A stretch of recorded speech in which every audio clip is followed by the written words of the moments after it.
మరి కాంగ్రెస్ ప్రభుత్వం ఏదో నీతులు చెప్తా ఉన్నారు, కాకమ్మ కథలు చెప్తా ఉన్నారు, ఎవరు పైరవలాలు చేసుకుంటారు.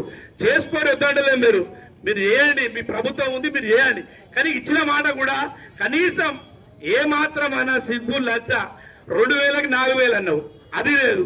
అరే లక్షేనా, నేను తులం బంగారం పెడతాను, నీ తులం ఏదైనా నాయన తులం పెట్టు, మా టీఆర్ఎస్ వాళ్ళకి ఇవ్వకు, నీ పార్టీలకని కనీసం వాళ్ళు పెళ్లి చేస్తున్నారు వాళ్ళకయ్యి, నీ పార్టీలకన్నా మంచుకో సంతోషం, మేమన్నా చేస్తాం వచ్చి అరే తులం ఇస్తున్నావు అని.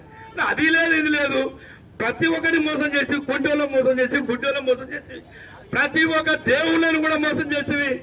భీమలింగ గారికి వచ్చి నీ పుట్టినరోజు నాడు సంయములా ఘనంగా చేసివి, నీ మంత్రులు వచ్చాయి. రోడ్ ఏంటంటే ఏ ఎంకన్నా సంతకం పెట్టి ఊగిన అవుతాడు. ఆ ఎంకన్నకి ఎంత ఎస్టిమేట్, ఈ బిర్సికి ఎంత ఎస్టిమేట్ సీఎంకి తెలియదు, మంత్రికి తెలియదు. ఈ సోయలేని మాటలు మాట్లాడి భీమలింగం గారు బర్త్డే అయిపోయింది, మళ్ళీ బర్త్డే అయిపోయింది. మరి ఇంతవరకు అలా ఏది లేదు, 2 కోట్లు ఇస్తాను. ఒక ఆయన 3 కోట్లు అంటాడు. అరే మొన్న వచ్చి అంటాడు 3 కోట్లు సాంక్షన్ చేసిన అంటాడు, వాడు 7 కోట్లు అంటాడు. దానికి ఎస్టిమేట్ లేదు, ఏమన్నా లేదు. కనీసం భీమలింగం గారికి వచ్చిన భక్తులు చందాలు వేసుకొని కనీసం వాళ్ళు చందాలు చేసే పని చేస్తే కూడా ప్రభుత్వంకి వెళ్ళి ఆపుతురు. అరే టీఆర్ఎస్ వాళ్ళకి ఒక్కడి కాదు నాయన దేవుడు, దేశంలో ఉన్న వాళ్ళంతా భీమలింగం కాడికి పోతారు, శనికాడికి పోతారు, ప్రతి ఒక్క దేవుని కాడికి పోతారు. ఈ దేవుళ్ళ మీద ఒట్టు దీన్ని కూడా నువ్వు మరి ఎంతవరకు పెద్ద అవుతావు, నువ్వు ఏం చేస్తావు, మరి ఎన్ని మోసాలు చేసుకుంటూ పోతా ఉంటావు. ఇంకా నువ్వు కనీసం రైతు బంధు 3 సార్లు ఎగదెంగితే కూడా మాకే మాత్రం అనిపిస్తలేదు. ఇంత ఘోరమైన ప్రభుత్వం, ఎవరైనా ఇంత మాటలు చెప్పి మోసం చేసినోడు ప్రపంచంలో ఎన్టీ రామారావు ముఖ్యమంత్రి ప్రస్తుతం చూస్తున్నాం.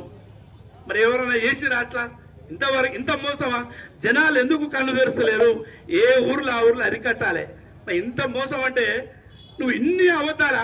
2000 అని ముసలమ్మ దాని వచ్చి 4000 వస్తే ఆశపడే, కోడలు కూడా ఇస్తామని, మీ ముసలాయన కూడా ఇస్తామని చెప్పి ముసలమ్మకు. ముసలమ్మ ఆశపడ్డది, ముసలాయన ఆశపడ్డది, ఇంట్లో కోడలు ఆశపడ్డది, ఇంట్లో ఉన్న వాళ్ళు అందరూ ఆశపడ్డరు, అందరు పోయి వేసారు. ఇప్పుడు పోయి నెత్తికి పెట్టి ఆ నాన్నమ్మడి ఆడి చెప్ప ఏం చేయమంటే, ఇప్పుడు నువ్వేం చేసినా నేనేం చేసినా 5 ఏళ్ళు రాదు ఆయనే.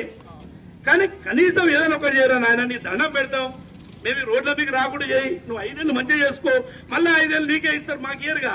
మాకెందుకు ఈ బాధ పెడుతున్నావు? రోడ్ల మీదకి వచ్చి కరెంట్ వస్తలేదు, ఊరియా వస్తలేదు, 2000కి 4000 ఇస్తలేవు, తులం బంగారం ఇస్తలేవు, ఇవన్నీ బాధలు ఎందుకు పెడుతున్నావు అనేది నేను కోరుకుంటున్నాను. నేను తిట్టాలంటే రోజు ఒక ఊళ్ళో 20 మంది తిడతారు, అవి పెడతాం. కానీ ఏం లాభం తిడితే నీ పదవి తుడవేయగలేంగా. నువ్వు కరెక్ట్ తీరి, రైతులకు ఊరి అందిరి, నీ తులం బంగారం చేసేటప్పుడు నీకు మళ్ళీ వచ్చినప్పుడు నీ తులం బంగారం గురించి వాళ్ళు ఇళ్ళ కాడ పోయినప్పుడు చెప్తారు, ఎన్ని తులాలు పెట్టినావు, వాళ్ళు ఎంతమంది బిడ్డలు పెళ్లి చేసేదని ప్రతి ఒక్కరు తెలుసు. నువ్వు 2000కి 4000 అవన్నీ కక్కదిస్తారు నీ తన తప్పకుండా. కానీ ఊరి అన్ని సకాలంగా అందియాలి. జిల్లా కలెక్టర్ కూడా దీని మీద స్పందించాలి. ఆయన కూడా బాగానే చెప్తున్నారు, అత్తగా మన కలెక్టర్ గారు కూడా మరి అక్కడ అంతటా ఉందని చెప్తున్నారు. ఆయన కూడా దీని మీద దృష్టి పెట్టి మరి రైతులకు ఊరే ఈ టైం 10 రోజులు అందకపోతే రైతు చేసిన సేద అక్కర్రాదని మీ అందరూ కూడా ప్రభుత్వానికి మళ్ళా కూడా ఒకసారి మరి ధన్యవాదాలు చేస్తూ